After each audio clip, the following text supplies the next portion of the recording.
Encontraram? Romanos, capítulo 9, verso de 9 a 23, diz-nos assim: porque a palavra da promessa é esta: por esse tempo virei e Sara terá um filho. E ainda não eram gêmeos nascidos, nem tinham praticado o bem ou o mal, para que o propósito de Deus quanto à eleição prevalecesse, não por obras, mas por aquele que chama. Já fora dito a ela: o mais velho será servo do mais moço, como está escrito: amei Jacó, porém me aborreci de Esaú. Que diremos, pois? A injustiça da parte de Deus? De modo nenhum. Pois ele diz a Moisés: terei misericórdia de quem me aprouver ter misericórdia, e compadecer-me-ei de quem me aprouver ter compaixão. Assim, pois, não depende de quem quer ou de quem corre, mas de usar Deus a sua misericórdia. Porque a Escritura diz a Faraó: por isto mesmo te levantei, para mostrar em ti o meu poder, para que meu nome seja anunciado por toda a terra. Logo, tem ele misericórdia de quem quer, e também endurece a quem lhe apraz. Tu, porém, me dirás: que se queixas ele ainda?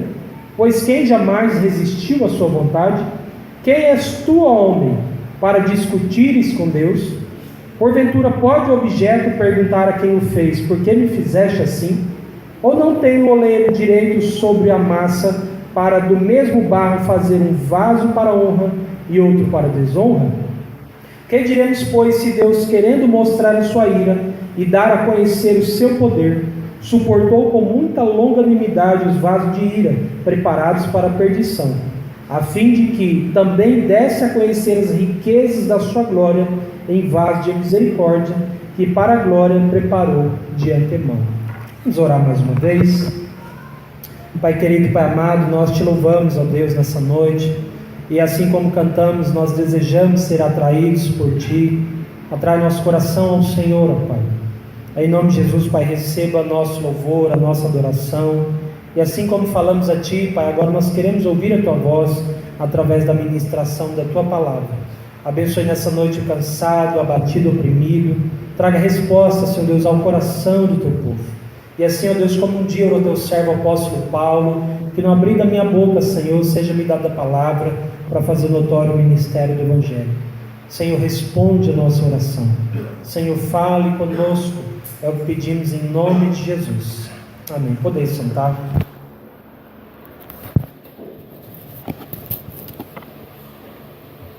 Meus queridos, se você pudesse prever o futuro, se você tivesse a possibilidade de entender o futuro, quantos aqui queriam saber do futuro? Pode erguer a mão aí. Só o Cássio, não é? Eu já pensei várias vezes nessa hipótese, né? E várias vezes eu falei isso com os alunos lá em filosofia. E aí a outra pergunta depois dessa é: será que seria bom a gente descobrir o futuro? Quem acha que seria bom, ergue a mão. Quem acha que não seria bom, ergue a mão. Não seria bom. Porque, de uma certa forma, você descobrir o futuro, aconteceria duas situações. Primeiro, que você iria se preparar, principalmente para uma situação ruim. E segundo, que iria perder a graça. Já imaginou você estar crescendo, aí Deus falar com você: olha, aos tantos anos você vai casar, o nome da sua mulher vai ser Neide, você vai ter tantos filhos, vai morar em cidade, isso, o quê? Aí tipo assim, né? Olha, seu nome é Márcio, você vai lá para o Mato Grosso, né? Vai casar com a Ivanete, vai lá do Paredão, existe, a cidade existe, e vai ser assim, você vai ter um casal de gêmeos e tal. Será que teria graça? Ou então Deus falasse, casal de gêmeos não, duas gêmeas, né? Ou então se Deus falasse: olha, tua mãe vai morrer tal dia, teu pai vai morrer tal dia, vai acontecer isso com você, vai acontecer aquilo. E aí talvez a gente ou se preparava sabendo: olha, tal dia alguém da minha família vai morrer. Então você já ia preparar seu coração. Um dia antes você já não saía de casa, já começava a ficar de luto, já começava a chorar. E aí muita gente, quando eu faço a pergunta, diz assim: olha, eu não quero saber do futuro, porque senão vai perder a graça. Já imaginou se você souber o que vai acontecer daqui até a sua morte? E pior, se você descobrisse: olha, você vai morrer em 2016. Será que ia ser bom? Então, talvez, quando tudo é pabufo, quando tudo é surpresa, talvez a surpresa, tá bom, aconteceu, é assim, foi desse jeito. E aí, como diz o próprio texto, Jesus falando em Mateus, basta cada dia o seu próprio mal. Então, não sei se a gente descobrisse todo o futuro seria benéfico. Talvez perderia a graça. O dia que as coisas desenrolassem para você, você simplesmente falaria: ah, eu já sabia. Ou já era para ser assim. Ou, ah, tá bom, é isso. Você saberia de tudo, como um filme que você assistiu, você decorou e você está vivendo passo a passo daquilo que iria acontecer. E nós temos essa curiosidade. É por isso que tanto as cartomantes, as ciganas fazem tanto sucesso até hoje. Você vai na porta dos bancos, direto tem lá alguém entregando um folhetim, chegou na cidade, dona não sei quem, que veio da Bahia, sempre da Bahia, né? Porque lê a mão, fala de futuro e tudo, e as pessoas se encantam com isso. Porque as igrejas pentecostais fazem tanto sucesso, principalmente quando tem lá um profeta. Olha, eu vou lá porque aquele profeta Deus revela, aquele profeta Deus fala, aquele profeta ele diz, e aí você está interessado em descobrir o futuro. Todo mundo quer receber uma profecia, e como nós dizíamos lá no seminário, uma quentinha. Eu estou doido para receber alguma coisa, porque isso me alegra. Principalmente se me chama no meio da multidão: levanta aí fulano, aí você, puxa, falou comigo, nossa, eu sou especial, eu sou importante. Então Deus ele fala, mas Deus nunca revela tudo daquilo que Ele quer conosco. Deus parece que vai pincelando na história algumas coisas e vai te dando alguns indícios, alguns sinais do que vai acontecer na sua vida. Então, diante da vontade de Deus, nós vamos vendo ela se revelando. Aí parece que é como se fosse um quebra-cabeça que fosse montando e você fosse encaixando as peças, e quando você termina aquele quebra-cabeça, você entende o desenho que ali está. Então a nossa vida é assim, você vai vendo, puxa vida, então isso era para isso, aquilo era para aquilo, isso era para isso, aí você vai juntando, até que de repente você comece a entender aquilo que Deus queria. Porque se Deus chegar e contar tudo para você, talvez você perde até a motivação. Então Deus vai deixando de pouco. Olha, tal ano vai acontecer isso, você vai casar. Opa, vou casar com quem? Não, você vai casar, mas espera aí, é segredo. E aí você está, quem é que é a bendita que vai aparecer, e a vida vai se desenrolando, descortinando, você vai entendendo a vontade de Deus. E quando Paulo escreve aos Romanos capítulo 9, Paulo está trazendo uma exortação aos judeus. Os judeus batiam no peito e diziam da seguinte forma: nós somos o povo eleito, nós somos o povo da aliança, nós somos os escolhidos, somos os filhos de papai. E aí Paulo está dizendo: olha gente, não é bem assim.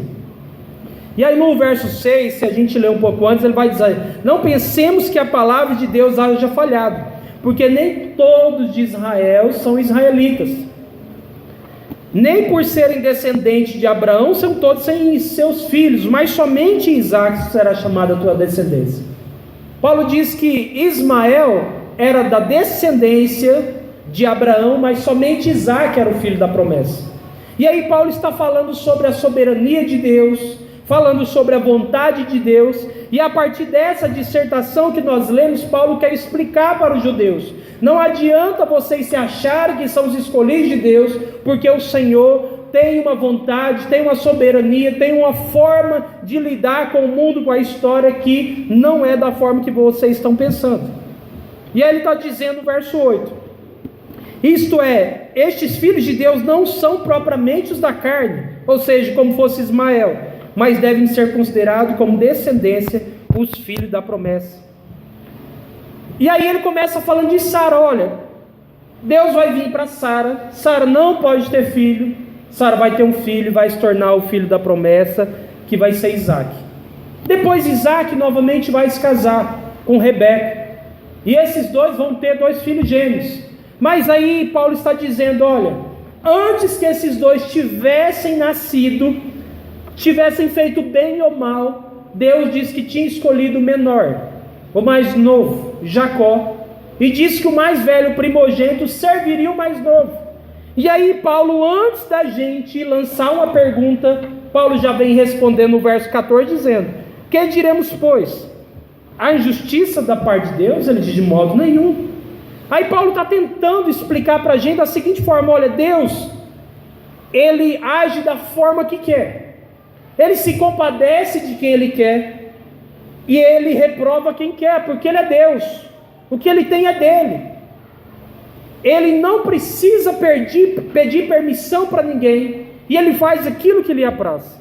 Então Paulo está trabalhando aqui com a vontade de Deus, e a Marina no início, quando leu aqui o texto de Jeremias, falou um pouco sobre essa soberania e vontade de Deus, e eu fico pensando, porque muitas vezes nós queremos entender a vontade de Deus e nós não entendemos, e nós ficamos: Senhor, me mostra, revela, fala comigo, como que vai ser, como será, e a gente fica ansioso, a gente perde sono, a gente, uns emagrecem, outros engordam, e a gente fica nessa loucura, e eu fico pensando: puxa vida, como eu posso entender a vontade de Deus? E Paulo vai nos dar alguns indícios aqui, para a gente nessa noite tentar entender a vontade de Deus, e é sobre isso que eu quero falar com você, tentando entender a vontade de Deus. É tentando entender, porque muitas vezes nós não vamos entender a vontade de Deus. Tentando entender a vontade de Deus, em primeiro lugar, a vontade de Deus não se baseia em méritos.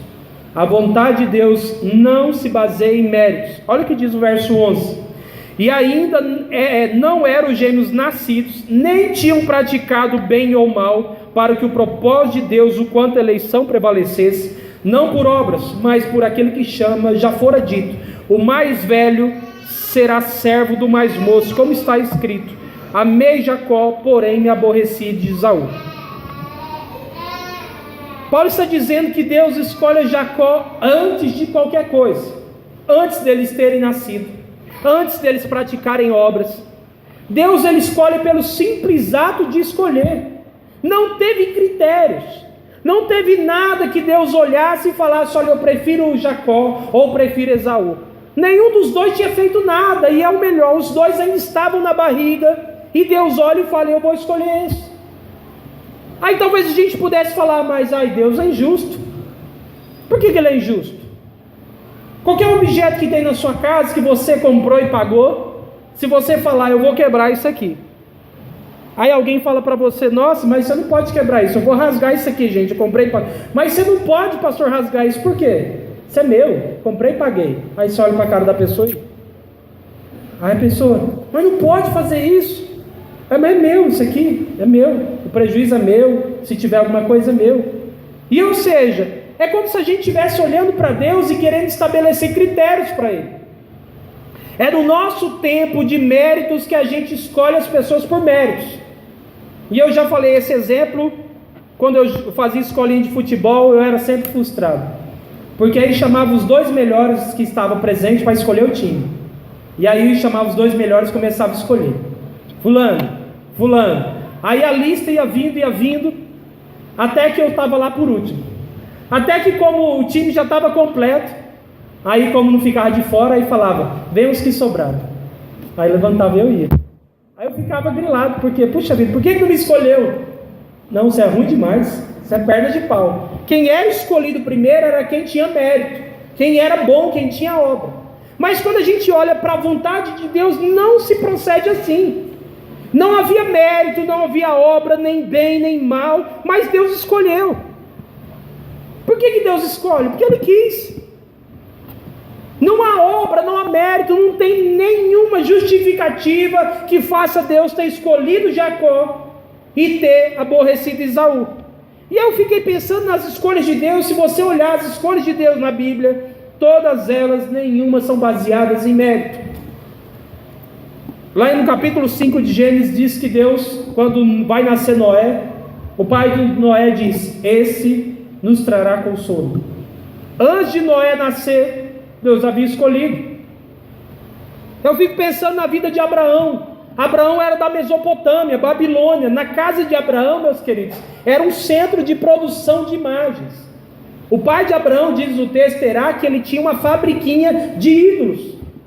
Como é que Deus escolhe Abraão, filho de um cara que era tipo macumbeiro para a época?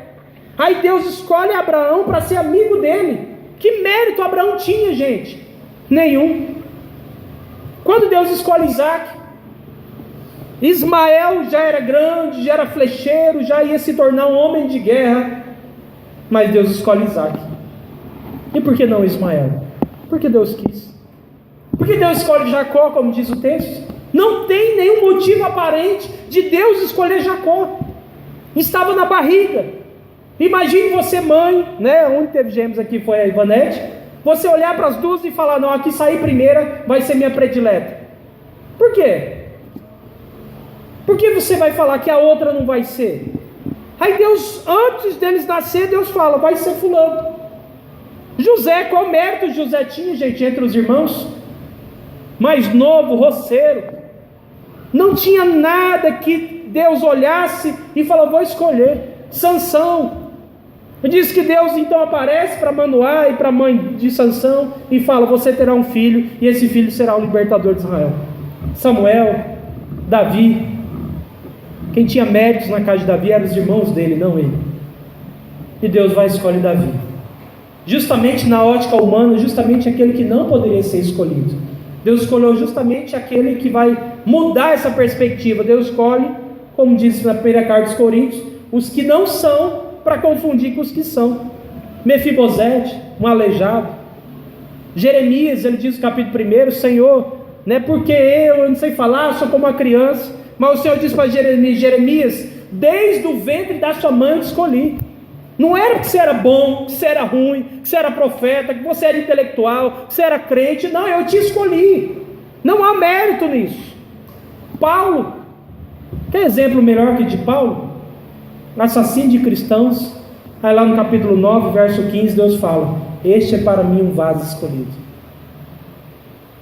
Talvez o mérito de Paulo era ser assassino de cristãos. E Deus escolhe.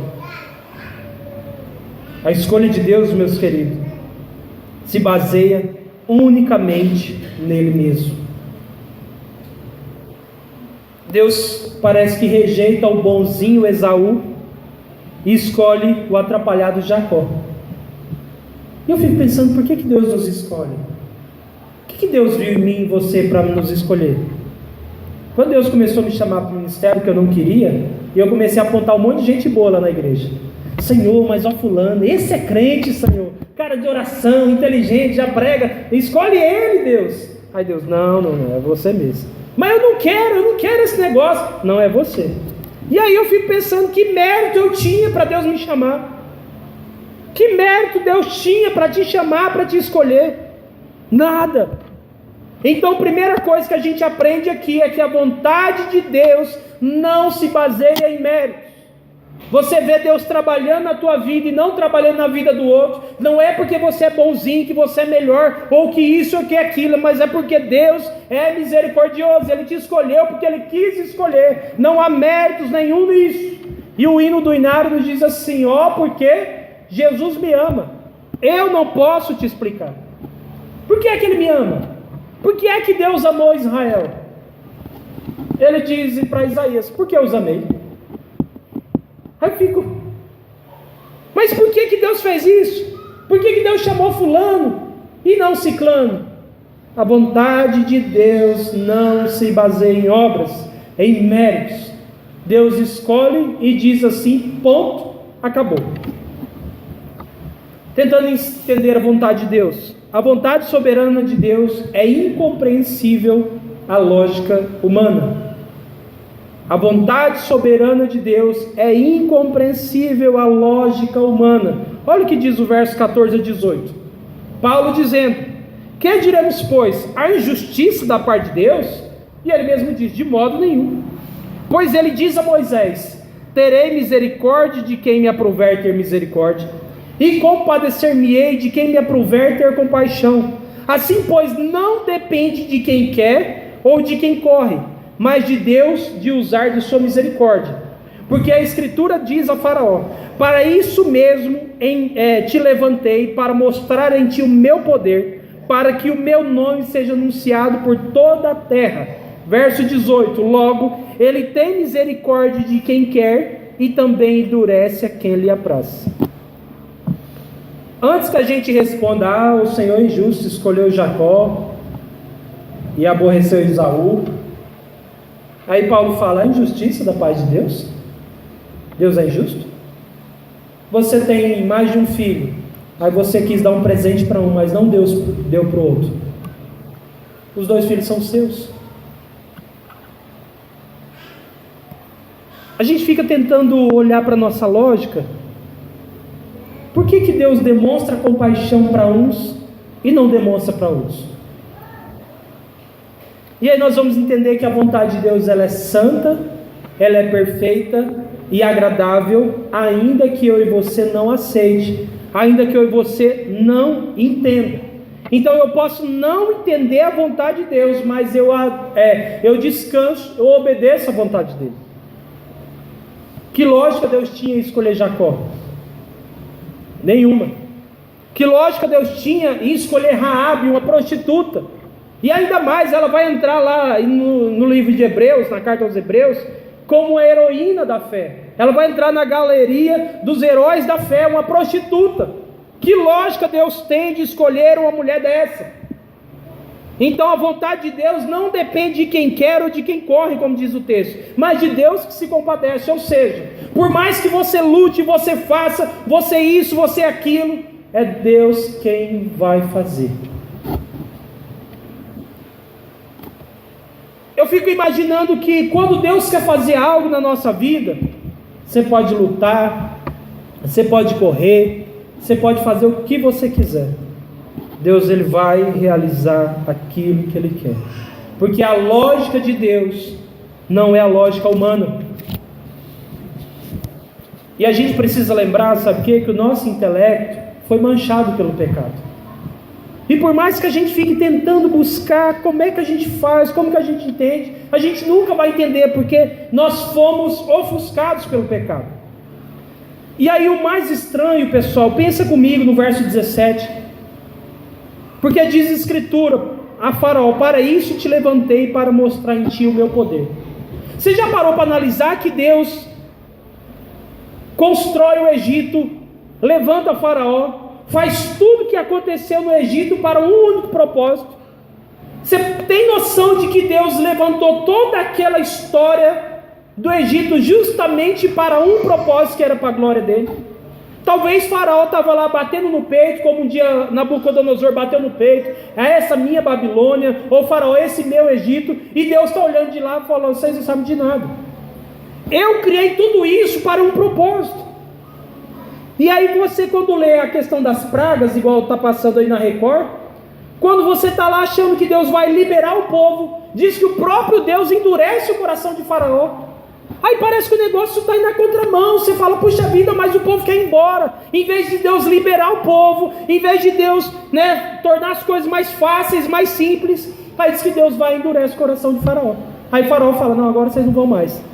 E aí a gente está lidando com o negócio, a vontade de Deus travando a vontade daquele que ele queria que trabalhasse na vida do povo. Ou seja, por que Deus desde o início já não liberou o coração de Faraó? Faraó, larga a mão desse povo, manda embora. Aí esse povo ainda tem que ficar lá 10 pragas e tal, todo aquilo que você já leu lá em Êxodo, para depois no final Deus liberar o povo. Por que Deus não facilitou? Por que esse povo tem que ficar 40 anos no deserto, gente? Por que Deus endureceu o coração de Faraó? E o texto diz: para mostrar o poder dele. E aí, quando as coisas estão difíceis, as portas estão fechadas, tenha certeza que quanto mais difícil, maior será a glória de Deus. A gente não entende por que Deus fez isso com o Faraó. Se nós estivéssemos lá no Egito, você iria olhar e falar: ah não, o senhor podia facilitar, não é verdade? Ah não, agora o Faraó não deixa de novo. Por que Deus fez isso? Porque os eventos e fatos bíblicos fogem à lógica humana. As coisas espirituais, meu querido, só entende quem é espiritual. Me explica por que o sol parou para Josué?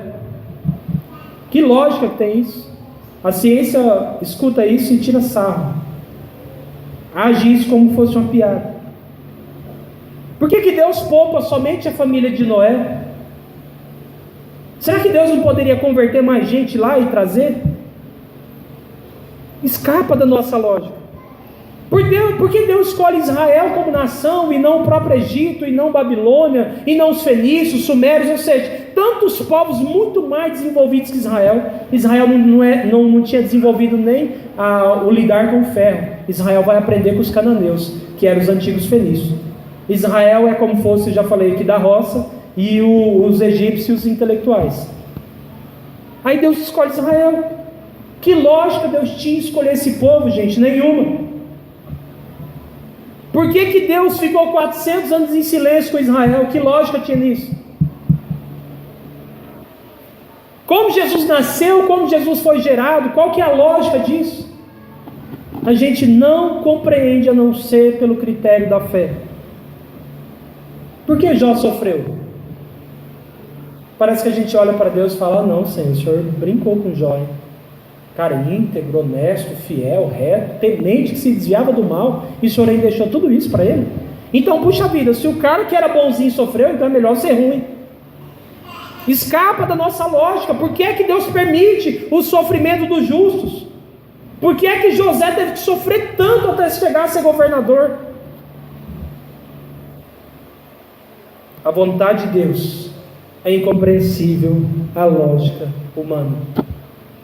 E aí você fica se questionando por tantas coisas que aconteceu e acontecem na sua vida até hoje. E quando a gente não entende a vontade de Deus, eu preciso descansar nela. Eu preciso confiar na soberania de Deus. Eu posso até não entender a vontade de Deus para a minha vida, mas eu preciso descansar. Porque eu sei que Ele está no controle de todas as coisas.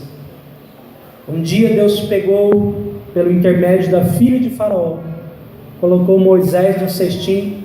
A filha não, ou melhor, a mãe de Moisés, Joquebede, coloca o menino no cestinho e entrega ele para a sorte, para talvez morrer quando chegasse a algum lugar.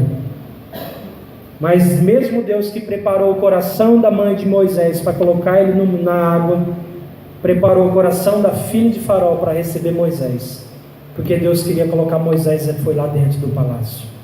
Deus queria colocar Moisés lá dentro, porque era lá que Deus iria preparar e trabalhar Moisés para que ele fosse o novo libertador de Israel.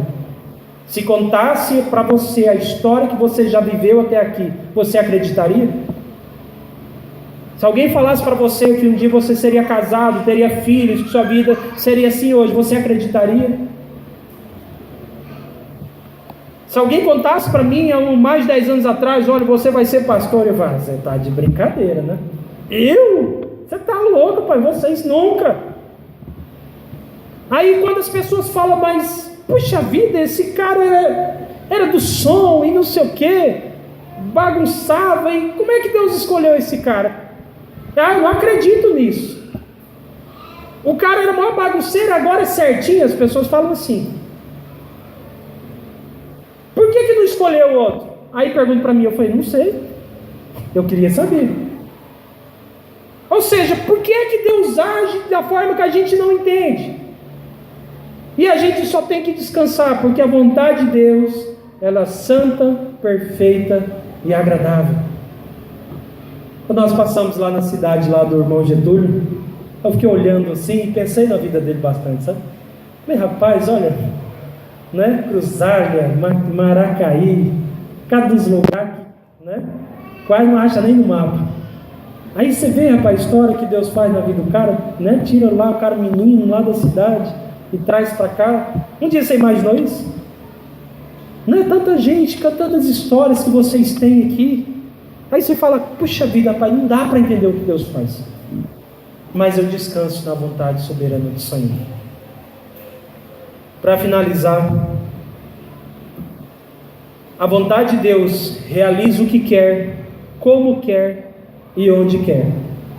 A vontade de Deus realiza o que quer, como quer e onde quer. Olha o que diz no verso 19: tu, porém, me dirás, Paulo dizendo, de que se queixa ele ainda, pois quem jamais resistiu à vontade de Deus? Aí olha o que Deus diz, irmãos. Quando você estiver aí meio frustrado com as decisões de Deus, você leia o verso 20. Quem és tu, ó homem, para discutires com Deus?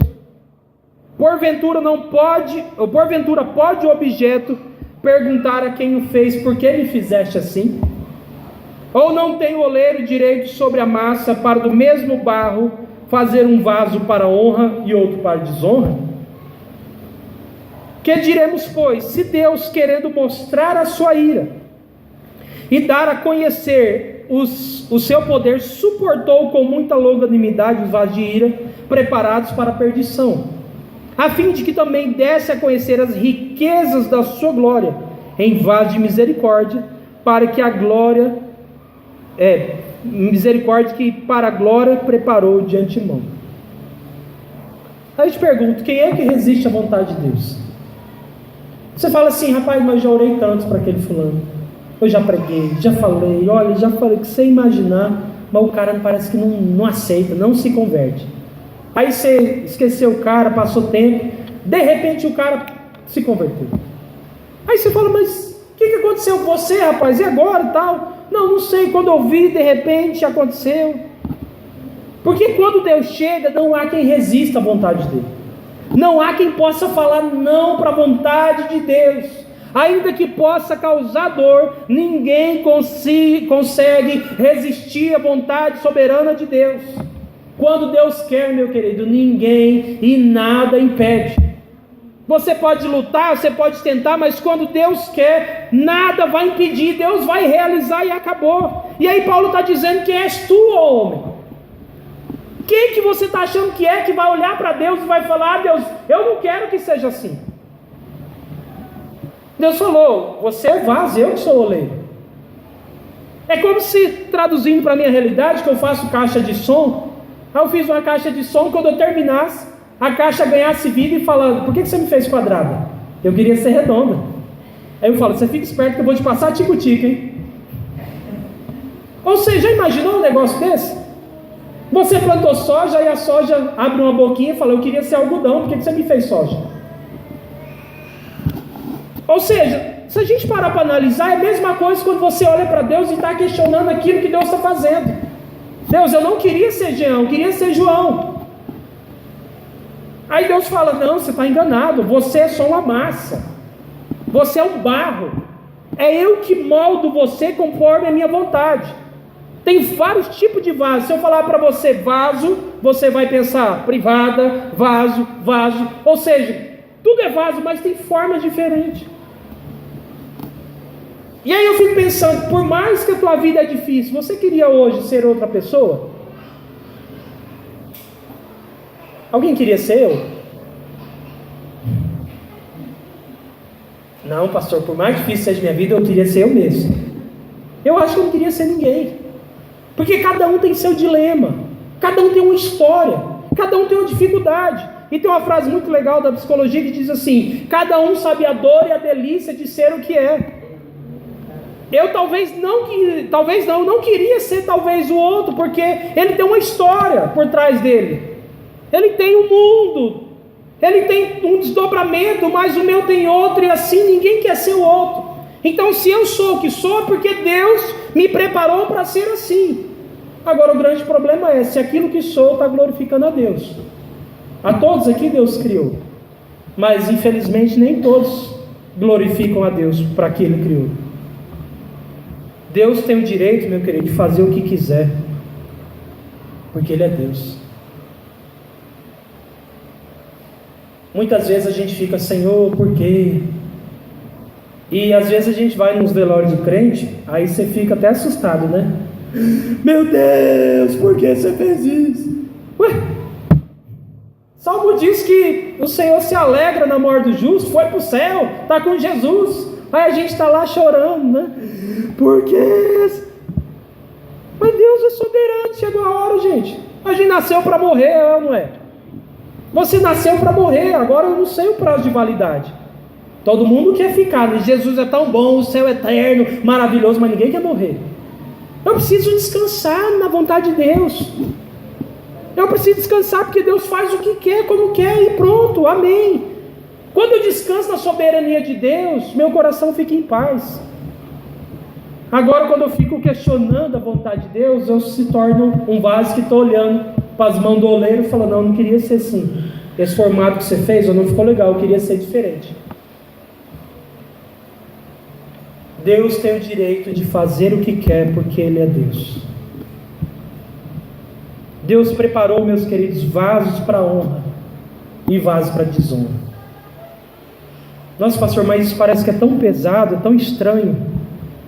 Será mesmo que isso acontece? Será que Deus prepara uns para desonra? E qual o motivo de Deus preparar uns para desonra, uns para honra? O próprio Paulo diz no texto: querendo Deus mostrar a sua ira, e verso 23, a fim também de conhecer as riquezas da sua glória.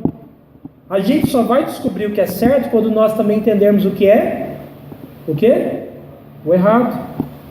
A gente nunca saberia o que é certo se você não conhecer o errado. Aí eu te pergunto, Saul foi vaso de honra ou de desonra? De desonra. Davi foi vaso de honra ou de desonra? De honra. Por mais que errou. Aí você pergunta, por que é que Deus quis assim? Porque Ele quis. Judas foi um vaso de honra ou de desonra? Desonra. Acabe, Jezabel foram de honra ou de desonra? De desonra. Mas mesmo nos desonrados, Deus tinha um propósito. Por que é que Deus levantou Acabe e Jezabel? Para mostrar o poder dele através de Elias, para mostrar o poder dele através de Micaías, para mostrar o poder deles através de Eliseu, para mostrar o poder dele em Israel. Por que que Deus usa Judas como vaso de desonra? Porque tinha que se levantar um traidor para trair Jesus, gente. Alguém tinha que fazer esse papel. E a gente pode falar, não, mas Deus é injusto. Por que Ele é injusto?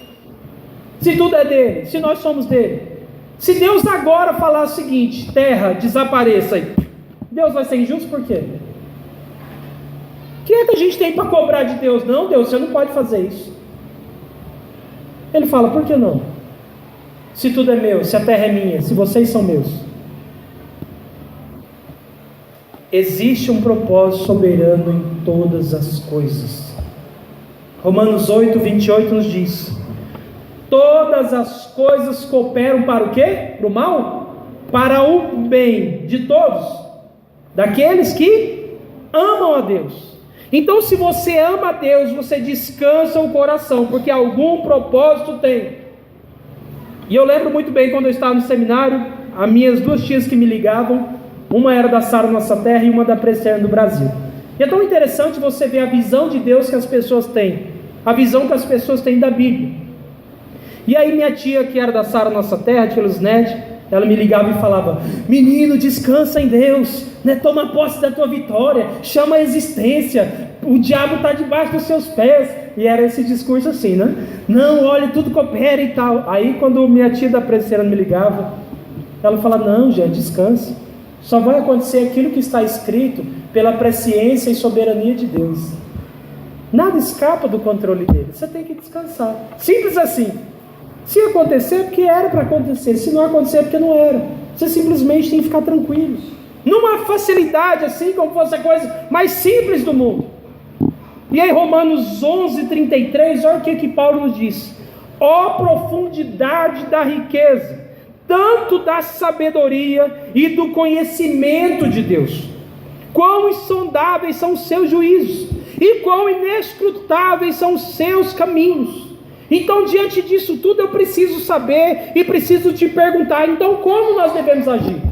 Como é que eu ajo diante disso? Meu querido, descanse na soberania de Deus. Deus não perdeu o controle. Talvez você fica: meu Deus, e o impeachment, e Dilma, e o PT, e não sei o que, e o Estado Islâmico, e não sei o que. Meu querido, Deus não perdeu o controle da terra. Nós precisamos lembrar que Deus também julga as nações idólatras. Deus também julgou as nações quando elas se voltaram para o paganismo. À medida que a nação de Israel se voltava, dava as costas para Deus, Deus julgava a nação. A gente está aí tão preocupado com a crise econômica, mas a gente não para analisar que muitas vezes Deus pode estar trabalhando em nossos corações.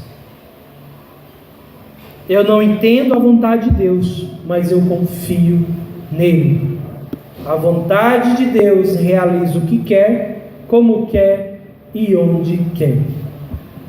É só você olhar para os eventos da Bíblia E você vai falar: puxa vida, olha como é que Deus fez. Eu não entendi nada. A propósito, eu também não estou entendendo nada que está acontecendo. Mas eu descansei. Mas eu estou em paz. Porque eu sei que o meu Redentor vive e em breve se levantará e me exaltará em nome de Jesus. Coloque-se em pé, vamos orar nessa hora. Eu falei a princípio tentando entender a vontade de Deus, porque é isso mesmo.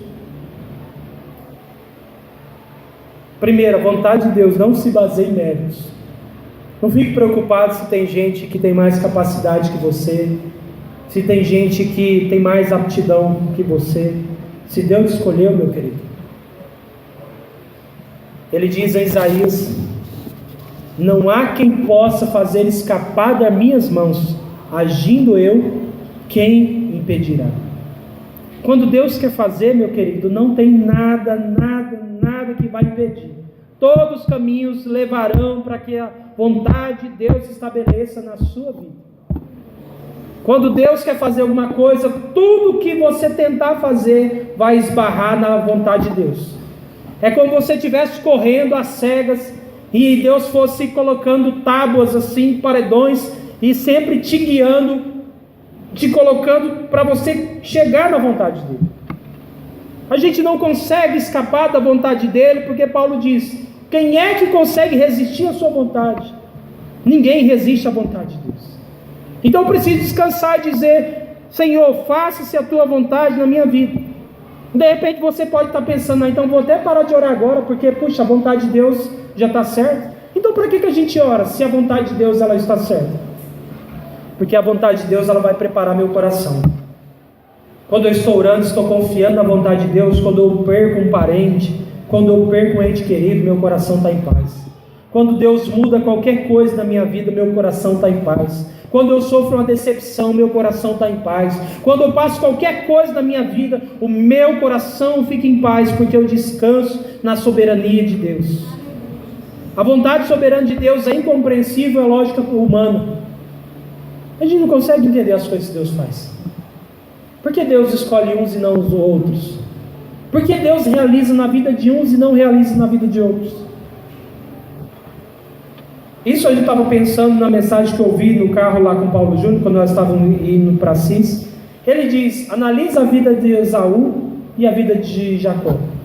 O não escolhido por Deus viveu bem melhor que o escolhido por Deus. Esaú teve uma vida muito melhor, mais regalada, uma vida de riqueza do que Jacó. O escolhido, o não escolhido, ou seja, o rejeitado, teve uma vida nessa terra muito melhor que a vida do escolhido de Deus. Olha a vida de Jacó, gente. Por mais que ele estava pagando pelo seu erro, mas foi uma vida de sofrimento, de engano, de luta. A vida inteira, até ele encontrar o seu irmão, Jacó estava penando. Jacó teve que passar fome com seus filhos, teve que se mudar, ir para o Egito, um monte de coisa, e ele era o escolhido de Deus. O escolhido de Deus sofre também. Por quê? Eu não sei, mas é assim. Nós estávamos em Jaciara sexta-feira, encontramos lá o Ednei, lá com um garrafão de oxigênio no nariz. Ele tem que andar para todo lado que ele tem que estar, ele tem que estar com esse garrafão de oxigênio. Ele tem uma doença raríssima que dá, tipo, em 100 milhões dá algumas coisas. No Mato Grosso não tem nenhum caso igual dele. Há alguma coisa lá no sistema respiratório que começa a travar e começa a parar. Não é congênito, na família ninguém tem. E pensa um cara crente, pensa um homem de Deus. E aí o cara está lá, ele contando pra gente que depois que a gente encontrou ele ano passado de Jaciara, correram com ele para São Paulo. Os médicos chamou a família para despedir dele. O pessoal saiu de Jaciara, foram lá em São Paulo para despedir do Ednei. A família toda naquela choradeira. Despediram dele porque o médico falou: ele vai morrer. E o cara está lá em Jaciara, vivo. Eu falei: Ednei, só por curiosidade, quanto que é um garrafão desse? Ele falou: olha, hoje eu ganho da prefeitura, mas antigamente era 110, eu gastava 2 desses por semana. Tem que dormir com o negócio, não pode correr, se ele correr ele morre. E aí você fica pensando: por que aconteceu isso na vida do Ednei, gente? Não sei, mas o cara está lá feliz, com a vontade de viver, servindo ao Senhor, com uma fé que ela muitas vezes envergonha a gente. O cara está lá lutando para sobreviver e fazendo a vontade de Deus, mesmo não entendendo. porque a vontade de Deus ela é incompreensível.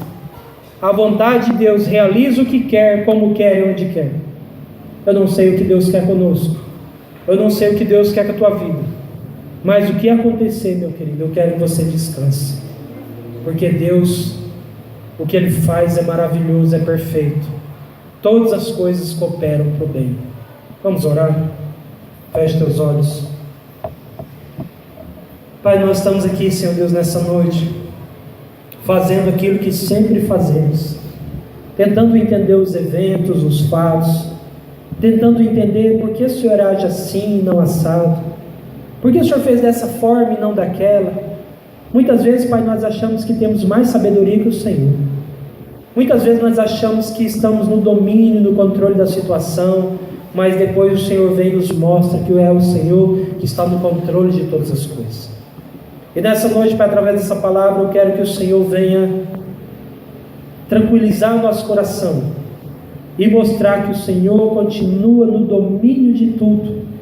Todas as tuas coisas são perfeitas e nada escapou da tua mão. Pai, e pela fé, Senhor Deus, nós queremos crer na tua vontade, ainda que ela é incompreensível, a lógica humana caída, manchada pelo pecado, mas nós queremos descansar na tua presença. Conforta nossos corações, ó Senhor Deus, para qualquer evento, ó Deus, que venha nos entristecer, para qualquer evento, Senhor Deus, que venha fugir, Senhor Deus, do nosso entendimento, mas que a gente venha, Pai, em nome de Jesus, confiar na tua soberania. Em nome de Jesus, Pai, eu tenho certeza, Pai, que o Senhor tem direcionado a cada um aqui, Senhor, mesmo sem eles perceberem, e que a tua palavra, Senhor Deus, que é viva e eficaz, faça, Senhor Deus, nessa noite, faça morada, faça trabalho, faça restauração, faça transformação na alma e na mente, para que nós venhamos descansar na tua vontade. E como diz lá no Salmo 37, deleita-te também no Senhor, e Ele concederá os desejos do teu coração. Descansa no Senhor nessa noite, entregue para Ele o teu caminho, e no mais Ele fará. Tente nessa noite entregar tudo ao Senhor, entregue tudo no altar de Deus e deixe Ele trabalhar por você. Não fique tentando fazer o serviço de Deus, não fique tentando fazer aquilo que é prerrogativa, que é a ação do próprio Deus. O Senhor sabe trabalhar melhor que nós, e nós precisamos descansar neste Pai que sabe todas as coisas. E o próprio Cristo nos disse: vós, sendo maus, sabem dar boas coisas aos vossos filhos, imagine o vosso Pai que está no céu. Pai, obrigado pela tua palavra, obrigado, Senhor Deus, por este culto, e que o Senhor possa, Senhor Deus, nos dar a cada dia essa confiança que o Senhor está no controle de todas as coisas. Nos dê uma semana abençoada, Senhor, também é o aniversário da igreja, que seja abençoado, que seja, Pai, um dia, Senhor Deus, que venha marcar nossos corações, que o Senhor venha visitar nossas vidas no batismo, na comunhão do almoço, no culto à noite através da sua palavra, do louvor, porque nós estamos aqui para isso, Senhor Deus, para glorificar o teu nome. Pai, que o Senhor possa nos dar uma noite de descanso e paz, para uma semana abençoada em tua presença. Assim eu te louvo, te agradeço, em nome de Jesus. Amém. Alguém aniversariou essa semana? Acho que não, né? Estenda a sua mão, que a graça do nosso Senhor Jesus Cristo, o amor de Deus, o eterno Pai, e as consolações do Espírito Santo estejam com todos digam amém.